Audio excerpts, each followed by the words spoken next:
నమస్తే, welcome to ATV. Jubilee Hills BRS MLA Maganti గోపీనాథ్కు తీవ్ర అస్వస్థ ఉందంటూ కూడా బ్రేకింగ్స్ రావడం జరుగుతుంది. మన అన్ని ప్రధాన మీడియా మాధ్యమాలలో మనం చూస్తున్నటువంటి పరిస్థితి చూస్తూ ఉన్నాం. ముఖ్యంగా చూసుకుంటే ఆయన చాలా రోజుల నుంచి అస్వస్థకు గురవుతున్నట్టుగా కూడా వార్తలు రావడం జరిగింది. చాలాసార్లు కూడా ఏఐజీ హాస్పిటల్లో తను చికిత్స పొందుతున్నటువంటి సందర్భాలు కూడా మనం చూసాం. ముఖ్యంగా చూసుకుంటే ఆయన కిడ్నీకి సంబంధించినటువంటి వ్యాధితో బాధపడుతున్నట్టుగా కూడా అనేక రకాలైనటువంటి కథనాలు రావడం జరిగింది. సో ఆయన ముఖ్యంగా చూసుకుంటే ఏఐజీ హాస్పిటల్లో ఆయన చికిత్స పొందుతున్నటువంటి పరిస్థితి మనం చూస్తూ ఉన్నాం. ఇప్పటికే హరీష్ రావు కూడా రావడం జరిగింది. వైద్యులు కూడా అతన్ని పరీక్షించి, ఇప్పుడు ఐసీయూలో ఉన్నారు కాబట్టి తనని పరీక్షించి తనకి హెల్త్ బులెటిన్ రిలీజ్ చేసే అవకాశం ఉంది. తీవ్ర అస్వస్థకు గురైనటువంటి బీఆర్ఎస్ ఎమ్మెల్యే మాగంటి గోపీనాథ్కు ఏఐజీ హాస్పిటల్లో వైద్యులు వెంటిలేటర్పై చికిత్స అందిస్తున్నటువంటి పరిస్థితి మనం చూస్తూ ఉన్నాం. మాగంటి ఆరోగ్య పరిస్థితి అత్యంత విషమంగా ఉన్నట్లుగా కూడా తెలుస్తూ ఉంది.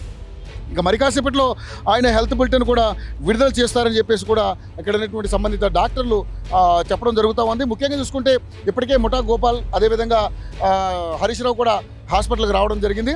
ముఠా గోపాల్తో మనం సంప్రదించినప్పుడు అతను ఐసీయూలో ఉన్నాడు, ఇంకా హెల్త్ బులెటిన్ రాలేదు, పరిస్థితి అయితే విషమంగానే ఉందంటూ కూడా మన ముషీరాబాద్ ఎమ్మెల్యే ముఠా గోపాల్ తన అభిప్రాయం చెప్పడం జరిగింది. ఇక ముఖ్యంగా చూసుకుంటే మాగంటి గోపీనాథ్ 1983లో తెలుగుదేశం పార్టీ ద్వారా రాజకీయాలకు వచ్చారు.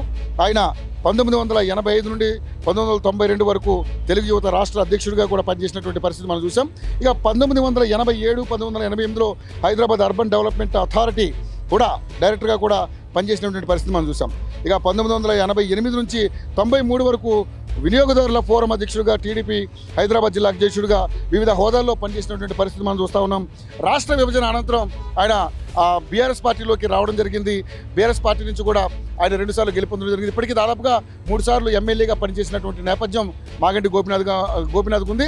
అంతకుముందు సినిమాలకి ప్రొడ్యూసర్గా కూడా ఆయన వ్యవహరించినటువంటి పరిస్థితి మనం చూసాం. ముఖ్యంగా చూసుకుంటే ఆయన హెల్త్ బులెటిన్ మీద అనేక రకాలైనటువంటి విమర్శలు వస్తూ ఉన్నాయి. అతని పరిస్థితి విషమంగా ఉందంటూ కూడా ఏజీ హాస్పిటల్ నుంచి చాలామంది సన్నిహిత బంధువులు కానీ వాళ్ళు కూడా చెప్పడం జరుగుతుంది. ముఖ్యంగా నాయకులందరూ కూడా చెప్పడం జరుగుతుంది. ఇందాక ముఠా గోపాల్, అదేవిధంగా హరీష్ రావు గారు కూడా రావడం జరిగింది పరామర్శించి చూడడానికి. సో వాళ్ళు చెప్పిన లెక్క ప్రకారం అయితే పరిస్థితి విషమంగానే ఉందంటూ కూడా వాళ్ళు యోటీవీతో మాట్లాడడం జరిగింది. సో ముఖ్యంగా చూసుకుంటే మరి ఏఐజీ హాస్పిటల్ నుంచి డాక్టర్లు హెల్త్ బులెటిన్ రిలీజ్ చేయాలి.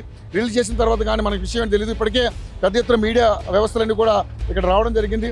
సో హాస్పిటల్ అంతా కూడా మొత్తం కూడా లోపల వాళ్ళ అభిమానులతోటి, అదేవిధంగా ఆ నియోజకవర్గ ప్రజలతో కొంచెం కిక్కిసినట్టుగా కూడా కనపడుతుంది.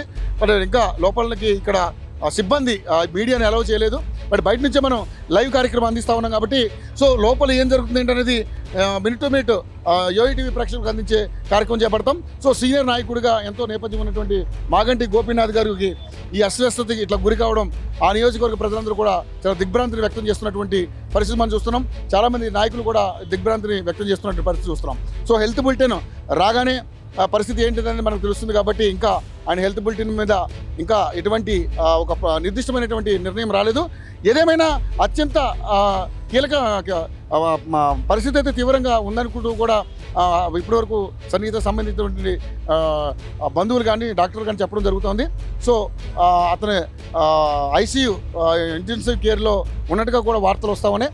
సో పరిస్థితి అయితే విషమంగా ఉన్నట్టుగా కూడా డాక్టర్లు నిర్ధారించినట్టుగా కూడా బులెటిన్ ఇంకా రిలీజ్ చేయడం ఒకటే ఉంది కాబట్టి నిర్ధారించినట్టుగా కూడా వార్తలు వస్తూ ఉన్నాయి. సో మినిట్ టు మినిట్ యోటీవీలో మీకు అందరికీ కూడా లైవ్ అప్డేట్స్ అందిస్తే కార్యక్రమం చేస్తాం. Over to studio.